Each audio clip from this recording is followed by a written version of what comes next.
अस्सलाम वालेकुम, खुशामदीद and welcome to एनिमलिया.pk। मैं हूं आपका वेट डॉक्टर फुरकान। मैं उम्मीद करता हूं आप सब लोग खैरियत से होंगे और दुआ करता हूं आप सब लोग ठीक रहें, खुश रहें और आपका पेट भी हेल्दी रहे। मैं आज आपसे बहुत ज़्यादा इम्पोर्टेंट टॉपिक के बारे में डिस्कस करूंगा। बैलेंस कैट फूड क्या चीज़ होती है। ये लफ्ज़ मैंने काफ़ी वीडियोस में इस्तेमाल किया है कि बैलेंस डाइट दें, बैलेंस फूड दें, लेकिन मैंने सोचा कि आज आपको बता ही दूं कि बैलेंस फूड क्या होता है। लेकिन इससे पहले मैंने बैलेंस फूड के बारे में ऑलरेडी काफ़ी चीज़ें आपको बताई हैं, मतलब इंग्रेडिएंट्स के बारे में बताया है, किटन न्यूट्रिशन के बारे में बताया है, इसके अलावा सीनियर कैट न्यूट्रिशन, ताकि आपको पता चल सके कि आपने अपने एनिमल को हेल्दी कैसे रखना है। आज का टॉपिक कैट का फूड है, बैलेंस डाइट है, डिटेल से डिस्कस करेंगे। इससे पहले प्लीज़ चैनल सब्सक्राइब कीजिए, बेल आइकन दबा दीजिएगा ताकि आपको पेट हेल्थ से रिलेटेड वीडियोस मिलती रहें। चले शुरू करते हैं। फर्स्ट ऑफ ऑल, आपकी कैट को किन किन चीज़ों की ज़रूरत होती है। वैसे कैट फैमिली ज़्यादातर प्रोटीन सोर्स ही पसंद करती है, लाइक मटन, बीफ, चिकन वगैरह, फ़िश वगैरह। लेकिन मैं आपको सजेस्ट करूंगा कि अगर आप होममेड फूड इस्तेमाल कर रहे हैं तो 50 to 70% तक आप चिकन, मीट, बीफ या फिर जो भी आप प्रोटीन सोर्स इस्तेमाल कर रहे हैं वो इस्तेमाल किया करें। अब आपने बैलेंस डाइट कैसे बनानी है, बैलेंस कैट फूड क्या होता है। अगर आप होममेड फूड इस्तेमाल कर रहे हैं तो किन किन चीज़ों का आपने ख्याल करना है।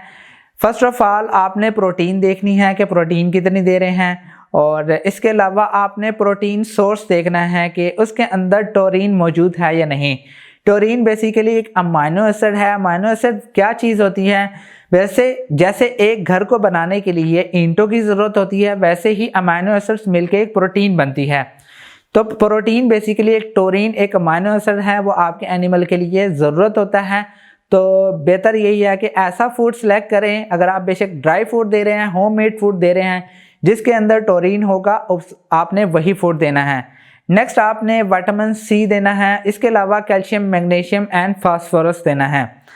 अब बात करते हैं कि क्या आपने अपने एनिमल का, अपनी कैट या किटन का फूड तब्दील करना है स्टेजेस के हिसाब से। अब स्टेजेस क्या चीज़ हैं। बेसिकली स्टेजेस होती हैं, एक कैट की लाइफ में काफ़ी ज़्यादा स्टेजेस आती हैं। लाइक जब किटन से अडल्ट से हो सकता है वो प्रेग्नेंट हो जाए, हीट पर आ जाए, इसके अलावा वो सीनियर कैट बन जाए और खुदा न खास्ता उसे कोई डिजीज़ हो जाए। अब ये सारी की सारी एक स्टेजेस हैं। हर स्टेज के अंदर जो उसका फूड है वो मुख्तलिफ होता है। मैं आपको सारे फूड के बारे में तो नहीं बता सकता। उसकी वजह यही है कि आपके एनिमल की क्या रिक्वायरमेंट है, उसको कोई डिजीज़ है या नहीं है, किस टाइप की डिजीज़ है, कैसी इसकी इंटेंसिटी है, और क्या उसका ब्लड प्रोफाइल है, इसके अलावा और उसका एज कितनी है, उसका जो वेट है वो कितना है, और उसके ऊपर बॉडी मास किस तरह है, उसका बॉडी स्कोर क्या है। ये सारी चीज़ें डिपेंड करती हैं आपकी कैट की हेल्थ के ऊपर और आपके फूड के ऊपर।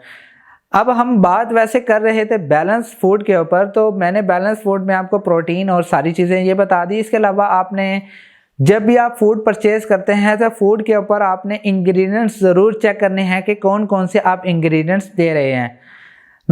मैंने इंग्रेडिएंट्स पे ऑलरेडी तकरीबन 2 वीडियोस अपलोड की थी, पार्ट 1 एंड पार्ट 2 में। इसके अंदर पानी, प्रोटीन, फैट, कार्बोहाइड्रेट, इसके अलावा विटामिन्स एंड मिनरल्स के बारे में बताया था कि किस मिनरल या किस इंग्रेडिएंट का क्या फंक्शन होता है और वो आपके एनिमल के लिए, बॉडी के लिए क्यों ज़रूरत है। वो भी देख लीजिएगा ताकि आपको पता चल सके कि आपने किन किन चीज़ों का ख्याल करना है ताकि एक बैलेंस डाइट, एक बैलेंस कैट फूड बन सके। और इसके अलावा फूड का पैकेट भी देखें कि सब चीज़ें उसमें मौजूद है या नहीं है, ताकि आपका एनिमल बिल्कुल हेल्दी रहे।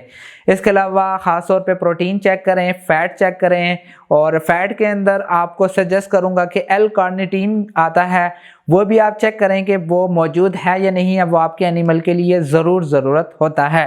इसके अलावा कोई डिटेल अगर आप लेना चाहते हैं तो अपने वेट से भी कंसल्ट करें कि आप जो भी फूड इस्तेमाल कर रहे हैं वो आपके एनिमल के लिए बेहतर है या नहीं है। मैं उम्मीद करता हूं कि आपको सारे पॉइंट समझ आ गए होंगे। अगर आपका कोई क्वेश्चन है तो आप मुझसे कमेंट में भी पूछ सकते हैं, और आप इंस्टाग्राम animalia.pk के नाम से आप मुझे वहां पर फॉलो करके अब आप मुझसे वहां पर भी पूछ सकते हैं।